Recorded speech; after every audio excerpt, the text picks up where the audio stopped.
안녕하세요. 썰 푸는 여자의 화썰입니다. 오늘의 사연 바로 시작하겠습니다. 안녕하세요. 마음 정리를 할 수 있게 조언이나 격려를 구하고자 이렇게 글 씁니다. 물론 제 잘못도 있을 수 있다 보니 차근차근 글을 써나가도록 하겠습니다. 20대 초부터 나름 오랜 시간 만나왔던 남자친구와 결혼 이야기가 나오면서 얼마 전 상견례를 가졌습니다. 남자친구네는 외할아버지, 외할머니를 비롯해 그 아래 자제분들 가족이 모두 한 동네에 가까이 모여 사는 집안입니다. 그 집안만 해도 총 5가구나 될 정도였죠. 상견례가 시작되고 그 자리에서 예비 시아버지께서 밤새 고민해 보았는데 결혼하면 시댁에 들어와 사는 것으로 결정을 했다며 통보를 하셨고 저와 저희 부모님은 처음 듣는 얘기에 경직이 되었죠. 당연히 저도 눈이 휘둥그레질 수밖에 없었습니다. 저희 아버지께서는 상견례 자리는 어느 정도 의견을 나누는 자리지만 통보하시기엔 처음 듣는 얘기라고 하셨고요. 저는 아무 말씀 드리진 못했지만 저도 제 남자친구도 정확히 알지 못하던 내용이었습니다. 저희 아버지께서 이 문제는 서로 상의하고 생각해야 할 문제인 것 같다고 가까이 살수록 안 좋은 점이 더 잘 보이기 마련이지 않느냐 하셨지만 그래도 의견을 굽히지 않으셨고 안 좋은 분위기로 상견례 자리가 끝이 났죠. 바로 이 일이 발단이 되었습니다. 제 생각이 짧은 것일지도 모르겠지만 저는 그래도 저에게 같이 살면 어떻겠니? 같이 살면 좋지 않겠니? 그러도록 해봐라. 뭐 이런 식으로 말을 먼저 해주셨어야 하는 게 아닌가 하는 생각이 들었죠. 그래서 제가 남자친구에게 말했습니다. 나는 부모님 댁에 들어가서 사는 것이 부담스럽다. 한 번도 생각해보지 않았던 것이고 더군다나 그곳에 얼마나 많은 식구들이 있지 않냐고 멀리 살겠다는 것도 아니고 부모님이 아프시거나 하면 모시지 않겠다는 것도 아니다. 나도 부모님과 함께 장도 보고 요리도 해다 드리고 그런 결혼 생활을 꿈꾼 것 알지 않느냐고. 그리고 나도 새로운 가족이 많이 생긴다는 것은 기쁘지만 하지만 오히려 너무 가까이 한 집에서 살면 피를 나눈 가족끼리도 안 좋은 문제가 발생하는데 나는 얼마나 더 그렇겠냐고. 더군다나 그 많은 식구들에게 막내 며느리로 내가 제대로 하지 못하면 하루하루 너무 스트레스 받을 것 같다고. 결혼한 친구들도 부부가 싸우는 이유가 전부 시댁 때문이라더라 하며 계속 얘기를 했죠. 게다가 결혼 전에도 이렇게 내 의견은 아예 묻지도 않으시고 받아들이실 생각이 없으신 것 같은데 이런 문제들이 계속 반복된다면 너무 힘이 들 것 같다고 차라리 멀리도 아니고 30분 거리에 바로 옆 도시에 살자고 말했습니다. 그러자 남자친구도 알겠다고 자기만 믿으라고 자기가 부모님을 잘 설득해 보겠다고 하더군요. 저도 남자친구가 부모님과 사이가 안 좋아질까 싶어 좋게 얘기하라고 시간을 일주일 정도 가지고 차근차근 얘기해 보라고 말했습니다. 그런데 일주일 후 남자친구가 부모님의 의견을 굽히실 생각이 없다고 하더군요. 너희 맘대로 하면 집안의 지원이나 축복을 기대하면 안 된다는 식으로 얘기를 하셨다네요. 정말 이해가 되지 않았습니다. 어디서 살지는 저희 부부의 시작이자 부모님의 의견을 어느 정도 수렴은 하겠지만 정할 권리가 있다고 생각했죠. 또한 그것 때문에 결혼을 반대하신다거나 축복할 수 없다라고 말씀하시는 것도 도무지 이해할 수가 없더군요. 사실 지금도 그렇습니다. 그 문제로 평소 전혀 싸우지 않던 저희가 처음으로 크게 다투기 시작했고 이 문제가 길어질수록 좋을 게 없었죠.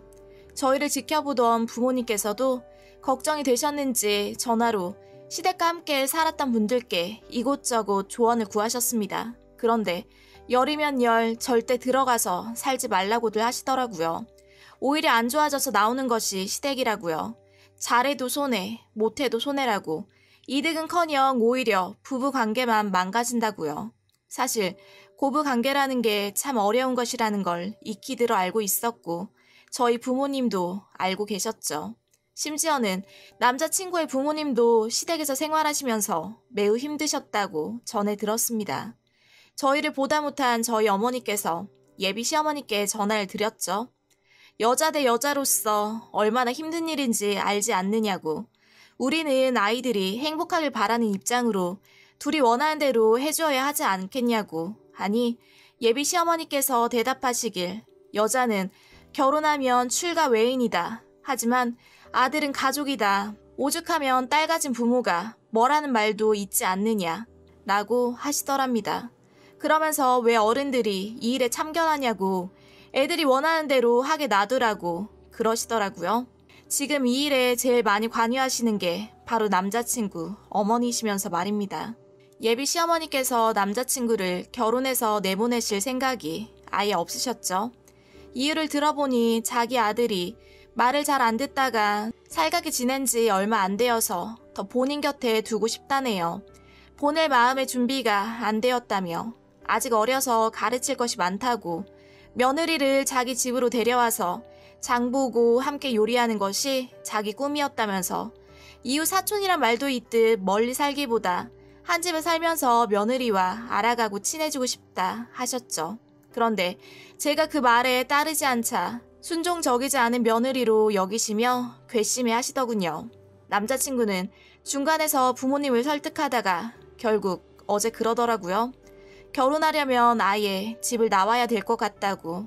그런데 자기가 자신이 없다고요.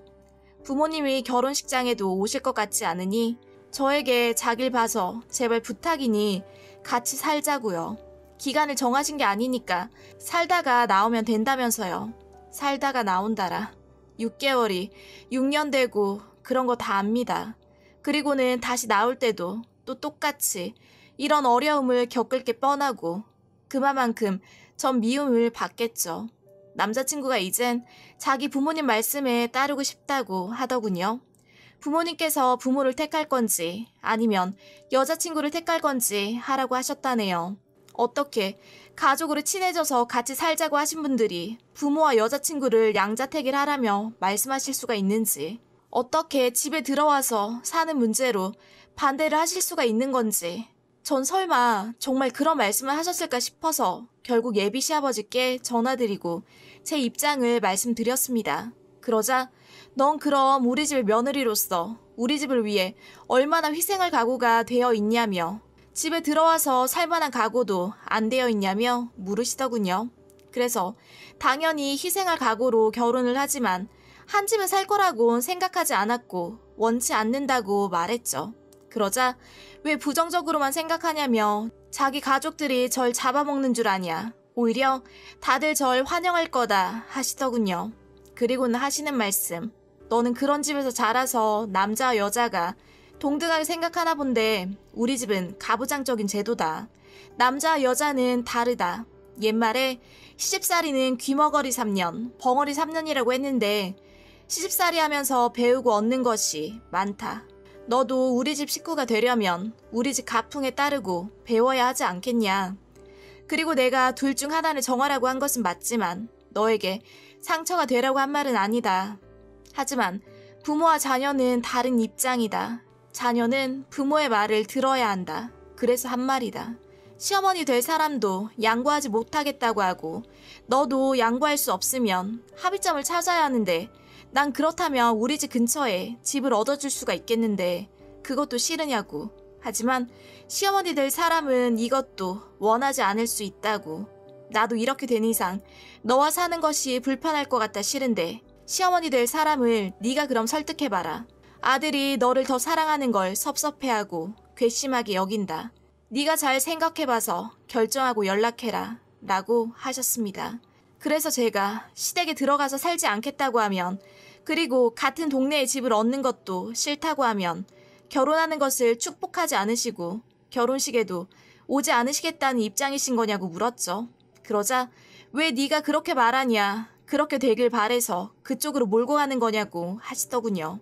그러면서 너는 그럼 우리 집에 들어오지 않겠다고 해서 우리가 반대하면 우리 아들과 헤어질 생각인 거냐고도 하시더군요. 그때 든 생각이 결혼시키고 싶지 않으시구나 싶었습니다. 처음부터 제가 누군지도 제 얼굴도 보지도 듣지도 않으셨을 때 아들 여자친구라고 처음 인사드릴 때도 제 인사를 아예 안 받으시고 투명인간 취급하셨었거든요. 나중엔 미안하다고 사과하셨지만 솔직히 저는 중간에서 이 문제가 저에게까지 넘어오게 만든 남자친구도 큰 문제라고 생각이 드네요. 결국 저한테 그러더군요. 자긴 마마보이라고.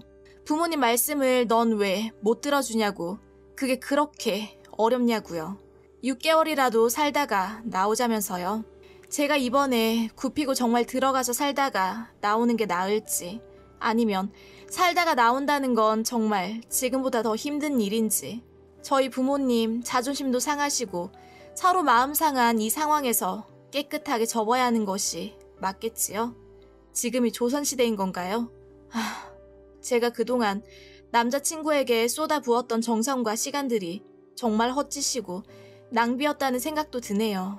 이렇게 결국 집에 들어와서 살지 않는다는 이유로 부모와 자식을 갈라놓는 몹쓸 여자가 되어버리고 딸같이 부모를 죄인 만들고 순종하지 않은 며느리가 되어버리고 정말 결혼하는 일이 왜 이리도 힘든 일이 되어버린 걸까요?